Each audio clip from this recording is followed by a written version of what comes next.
Hello, my crafty friends. Well, today we're continuing our study in the Messianic prophecies of the Bible, specifically the ones talking about Jesus's dual nature, the nature of being God and being human at the same time. And we're studying different aspects of Jesus' humanity. Today we're studying Jesus's tears. I'm sorry, not tears. Oh dear. Sleep. Okay. Sorry about that. We're studying about the fact that Jesus had to sleep just like we have to sleep. These are the verses that we're going to do today, and I just realized I did not take the time to choose one for our page and do anything special with it. Usually I make a special font or something, but we're going to use Proverbs 3:24. When you lie down, you will not be afraid. When you lie down, your sleep will be sweet. So Proverbs 3:24 is the one we're going to use on our journal page. But if you want to pause the video for a second and mark these in your Bible, you're welcome to do that. What an indispensable, refreshing boon natural sleep is. Because of our complex physical makeup, sleep is necessary for both mind and body. John Fletcher of the 15th century could write of care-charming sleep, thou easer of all woes, brother to death. William Ernest Henley wrote the couplet, night with her train of stars and her gift of sleep. Beneficial sleep is indeed a gift, as the old book tells us, he giveth his beloved sleep. God's beloved Son, taking upon himself a human body, needed such a gift, and slept as peacefully as other men, and woke refreshed after a night's magic sleep, with the gratitude of David on his lips.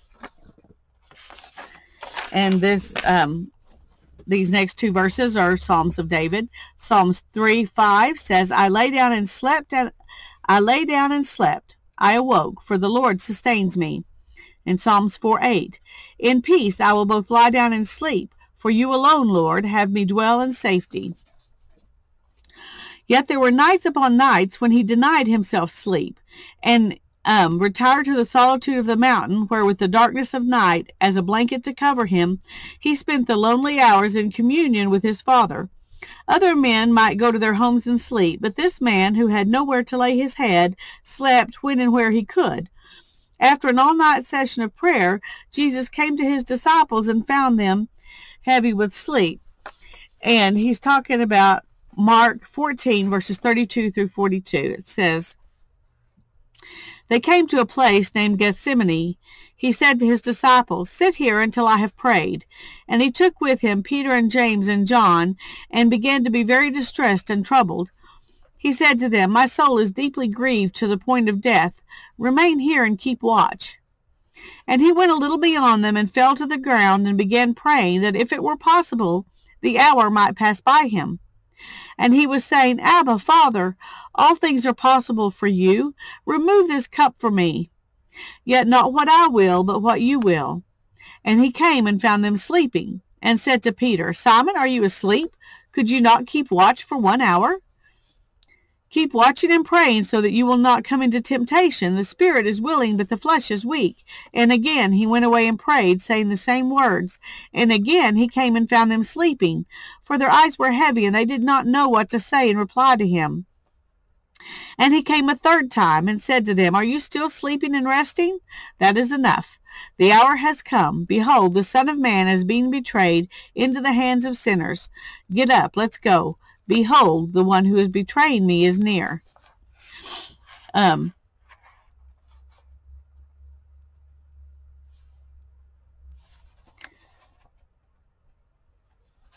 then we have several forecasts about sleep, and then a couple that are fulfillment. So let's go ahead and read those. Psalms 132, verses 4 and 5.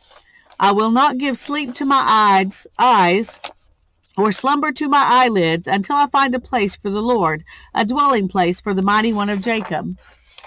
Proverbs 3:24. When you lie down, you will not be afraid. When you lie down, your sleep will be sweet. And Ezekiel 34:25.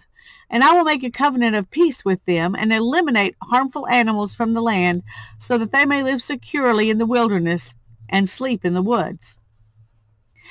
And then the fulfillment of those prophecies is in these next verses. Luke 6:12. Now it was at this time that he went off to the mountain to pray, and he spent the whole night in prayer with God. Matthew 8:24. And behold, a violent storm developed on the sea, so that the boat was being covered by the waves, but Jesus himself was asleep. And then Luke 9:58. And Jesus said to him, the foxes have holes and the birds of the sky have nests, but the Son of Man has nowhere to lay his head. Christ's deep sleep in that small boat was not disturbed by the storm that threatened momentarily to engulf it, but by his frightened disciples who, waking him up, rebuked him by saying, Carest thou not that we perish? It was beyond them to know how he could sleep in such peril. Those distressed and frightened disciples failed to remember that, and this is part of a song, no waters can swallow the ship where lies the master of ocean and earth and sky. They all shall sweetly obey my will. And right after that comes and I don't know why they didn't go ahead and write that down, but the next part of this song is peace be still, peace be still. So aroused out of a peaceful sleep, he calmed the angry waves, saying, Peace be still. While this is the only explicit reference to Christ sleeping, as he often lodged at Bethany with Mary and Martha and Lazarus, he must have spent many a restful night beneath their hospitable roof. In his teaching, Jesus often used sleep as an illustration to enforce a point. The sleepy sower must not be surprised if weeds appear. Death was likened unto sleep. Much loss will be experienced by those who, instead of watching, will be asleep when he returns. While the virgins slept, the bridegroom came, and when they awoke, the door of the marriage chamber was closed against them. How pertinent was the question put to Jonah. What meanest thou, O sleeper? Of heaven, John says, there shall be no night there, implying that in our glorified bodies there will be no provision for sleep.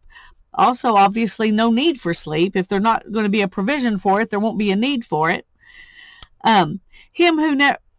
Over there, we are unceasingly to serve him who never slumbers nor sleeps. Ours will be the joyful privilege of fulfilling his purposes without interruption. It's funny because I haven't ever looked at that verse, there will be no night there, saying that we won't need to sleep. I hadn't even thought about that. For me, that was saying there's no reason to be there will be no darkness, no need to be afraid of the dark or worries about what will come in the night. Anyway, just a side note. Oh, here it is. Okay. Next week, we will study the Master's weariness. We all get weary, don't we? And Jesus dealt with weariness just like we do.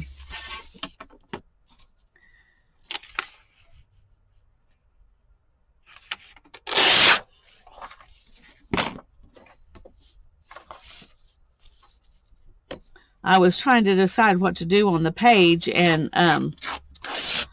I guess when I think about Jesus sleeping, even when the storms were there, it just makes me feel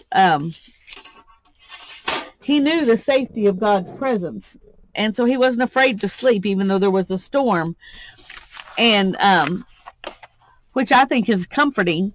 And so when I think of something comforting, I think of curling up in an old quilt and going to sleep.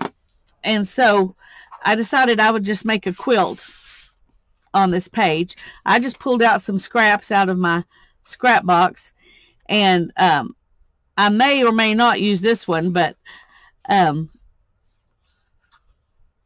thought that might be a cute center block for our quilt. And I don't know that I'm going to even worry that much about it being a,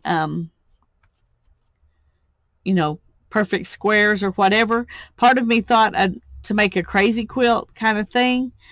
I honestly haven't thought further than making a quilt. I've got, you know, I think pieces like this would be nice. And I'm not going to sew my quilt. I'm just going to glue it down. But the idea of being resting and feeling safe and comforted in an old quilt, you know, grandma's quilt or something, that I think that will show. I like this.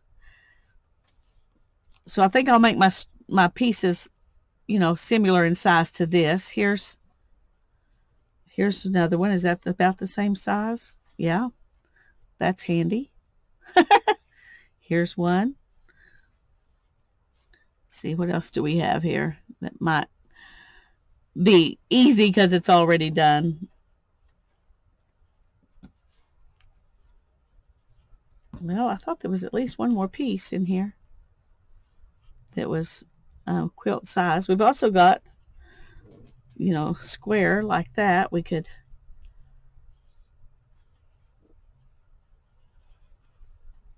here's one I could turn into squares.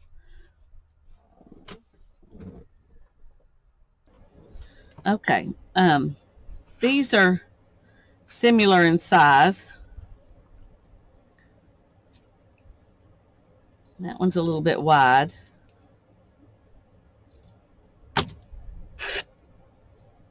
There we go.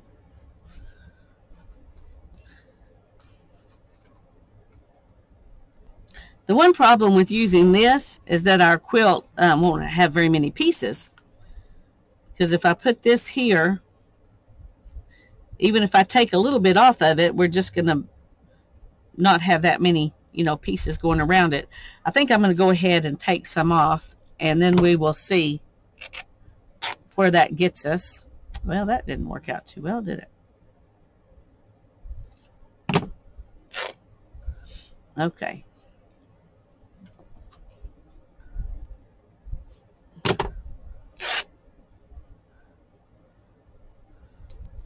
Okay, that's kind of messy. Let's give it a haircut. Okay, and then over here.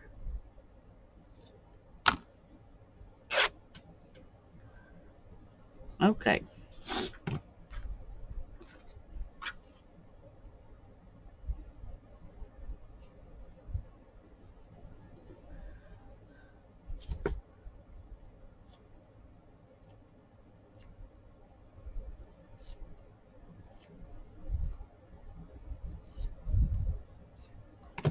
Okay, we're going to let this be our middle. And we could make squares for the corners.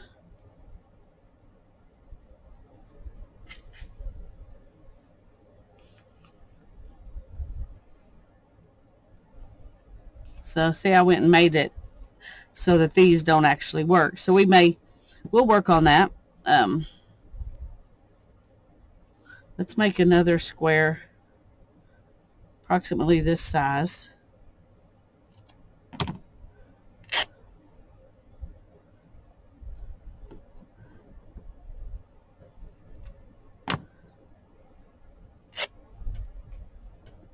Okay, here's another corner. And I'm okay with them overlapping. That's not a problem for me. This is a comforting quilt. It's not all about being as perfect as Grandma's quilt would be.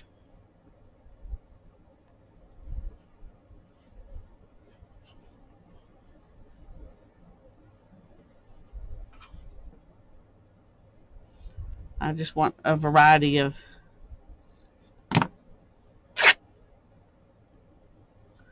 pieces.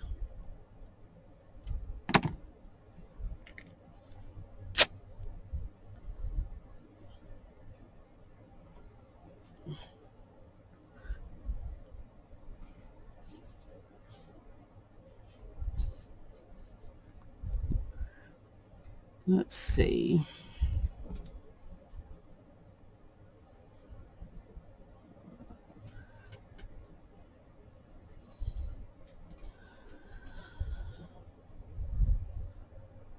I don't know why I'm worrying about this. My grandmother at least just used what she had. She did try to make things look nice, but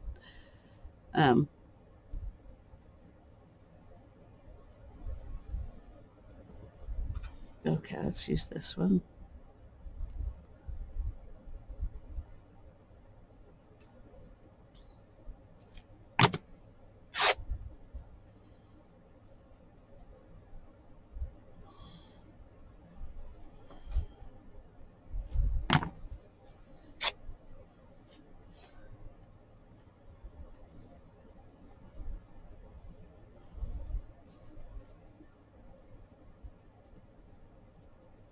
Okay.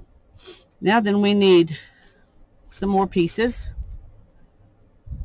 I guess we could actually, we need skinnier pieces up there. So let's go ahead and use this one. And down here, it's going to need to be wider.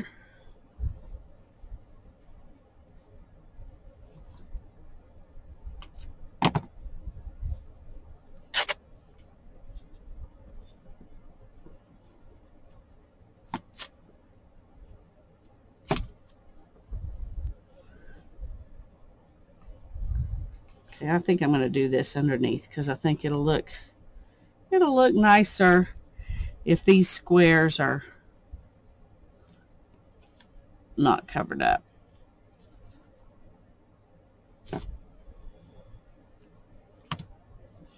All right. Now we need two more right there. And I think these are too narrow. Yep, just a little bit. That's okay. It gives us a chance to use some completely different fabrics.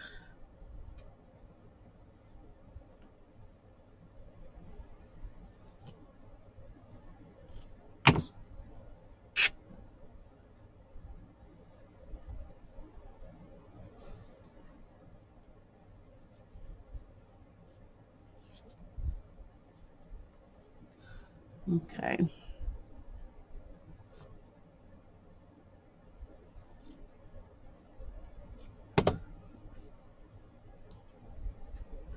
So let's put this down.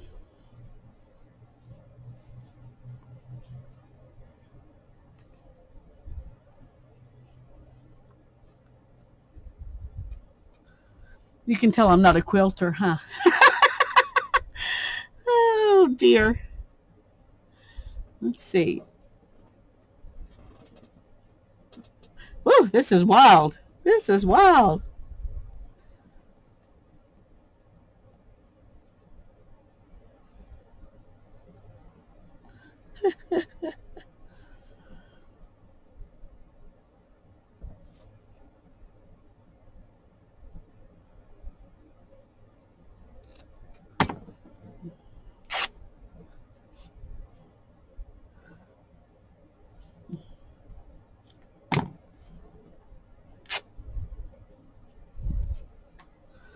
All righty.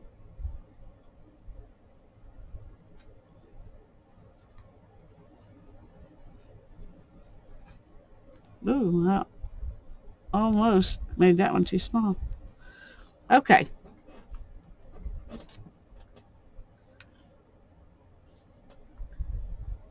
I'm going to put these 4 pieces down first, and then this piece, and then these pieces. So that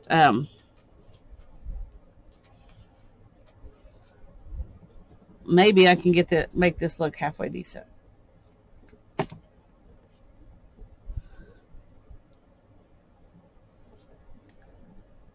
Okay.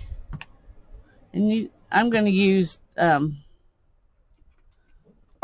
art glitter glue because this is not only wallpaper, it's also wallpaper and fabric are two things that are a little harder to glue than paper. And so I think that Scotch Create or the Elmer's Extreme glue sticks would probably both work, but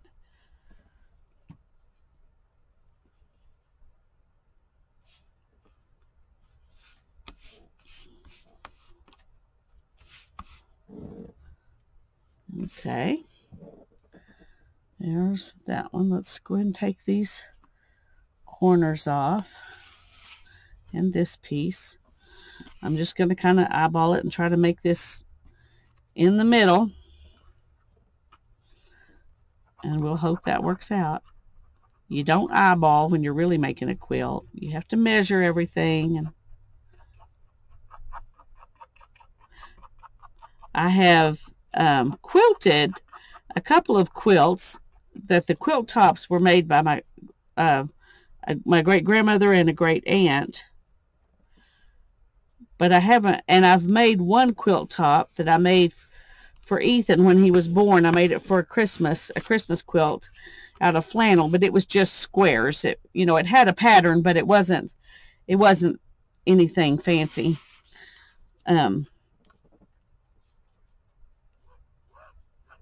Just Christmas flannel, and I didn't finish off the seams like I should have, so it the worst part was that I washed it and I had red I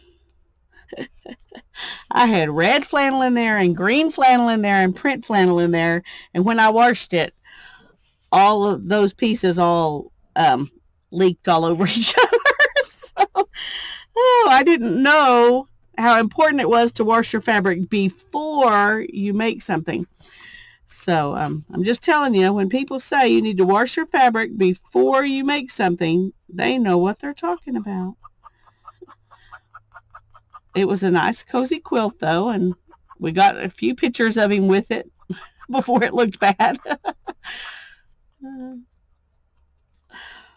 I hadn't even thought about that in a long time. I'm not even sure where it is. Surely we still have it somewhere, but okay. Make sure I know which way's right up. Okay. All right. And now we're going to put this one on. And it just barely reaches these two, but it does cover that up a little bit, which is fine. And I think I'm going to do it on here because I know where it's going to go.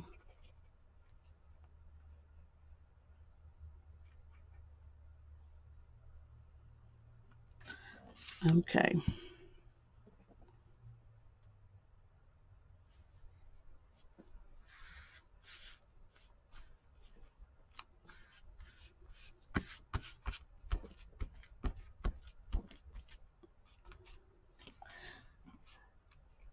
So, while this is not a great quilt, it is at least, it at least gives you ideas of, the idea of the warmth and safety that you feel when you're cuddled up in Grandma's quilt. I'm wondering.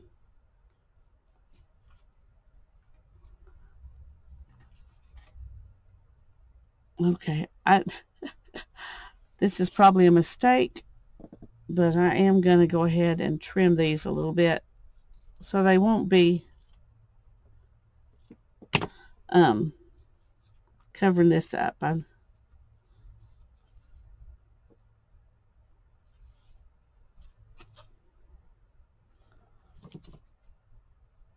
Let's just do a little bit more.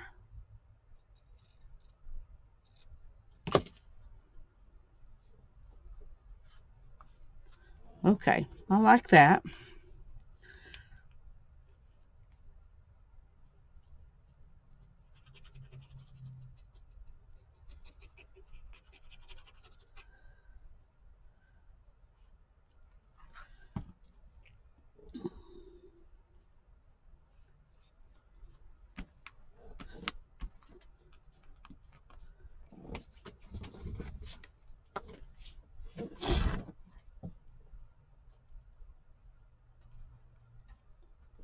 And we're going to do this one.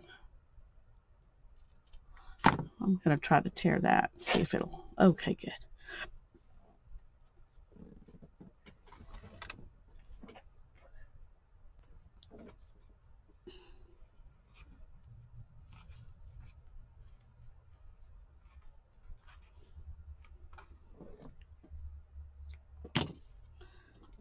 Okay.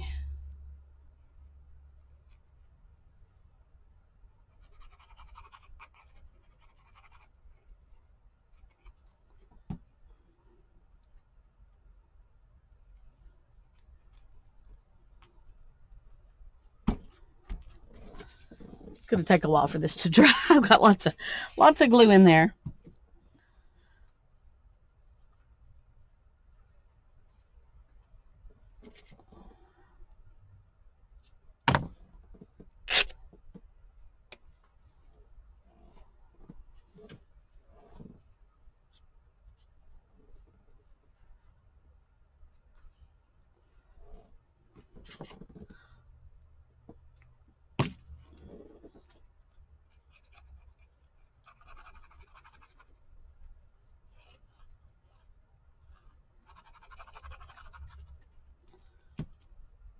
Oh, I almost put that on upside down.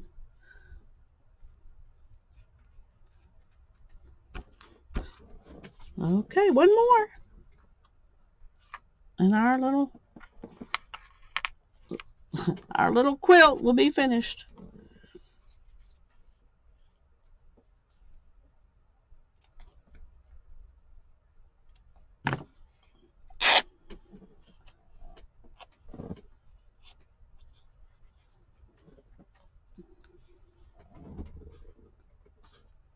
Okay, come on. Whoops.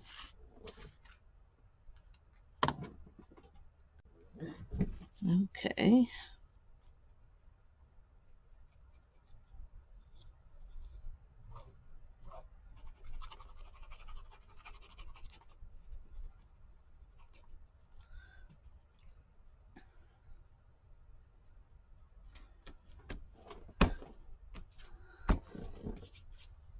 Alrighty. Well, there's our quilt, which symbolizes being able to sleep and not be afraid because Jesus is watching over us. Okay. Let's I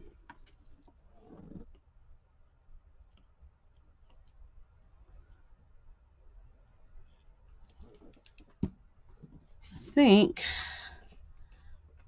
it might be fun to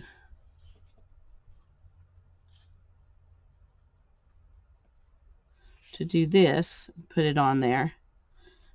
Okay, not that one. Not that one. It's too...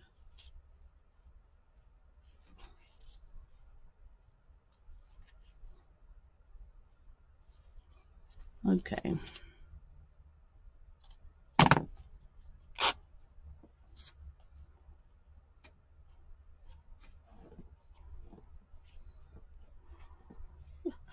So instead of inking it today, we're gonna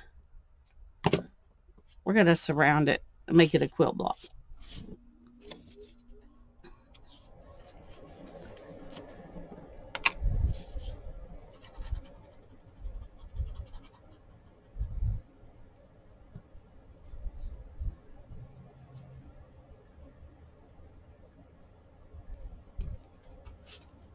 Okay.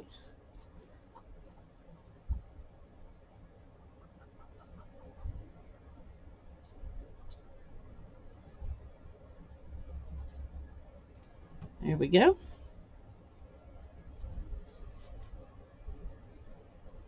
And we're going to just put that right there.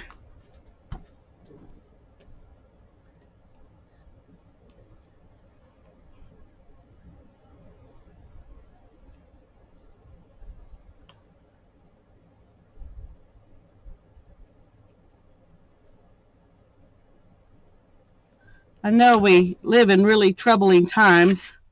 There have been a lot of troubling times in this world. And we have to do the same thing that those people did. And that's just trusting God to take care of us no matter what happens. If we die, we go to be with the Lord. If we live, the Lord lives with us here. So we can rest, we can sleep, we can feel safe in spite of all the unknowns. It's the only way we can sleep at night. God bless you all.